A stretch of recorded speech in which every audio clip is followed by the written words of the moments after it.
မင်းတစ်ခါလောက်ဖြစ်တွေ့ဘူးလားမင်းတကယ်ပဲ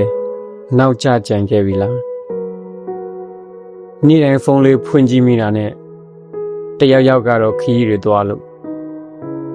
တယောက်ကတော့အောင်မြင်မှုတွေရလို့တယောက်ကတော့ဖြစ်အိမ်မက်တွေကိုအကောင်အထည်ဖော်လို့နောက်ထပ်တယောက်ကတော့ဖြစ်ပြီးပြည့်စုံတဲ့ဘဝကြီးကို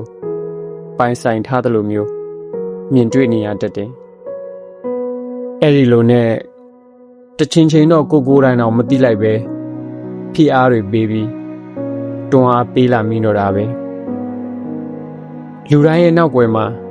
အထီးကျန်စွာကြံရစ်ခဲ့တဲ့လူတစ်ယောက်လိုမျိုးပေါ့ဒါပေမဲ့ခဏလောက်တော့အနားယူပြီးတေချာပြန်တွေးကြည့်ပါမင်းတကယ်ပဲနောက်ကျနေတာဟုတ်လို့လား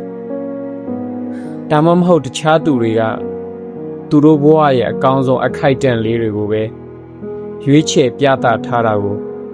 မင်းရဲ့လက်ရှိရုန်းကန်နေရတဲ့လက်တွေ့အရာအလုံးနဲ့တွားပြီးနိုင်ရှင်မိနေတာလားဘဝဆိုတာသူတစ်ပါးနဲ့လိုက်ရှင်ပြန်ရမယ်ပြိုင်ပွဲတစ်ခုမဟုတ်ပါဘူးလူတိုင်းမှာရင်ဆိုင်ရတဲ့အခြေအနေချင်းလည်းမတူသလိုအချိန်အခါချင်းလည်းမတူပါဘူးဘယ်သူမှမမြင်နိုင်တဲ့တိုက်ပွဲကိုစီနဲ့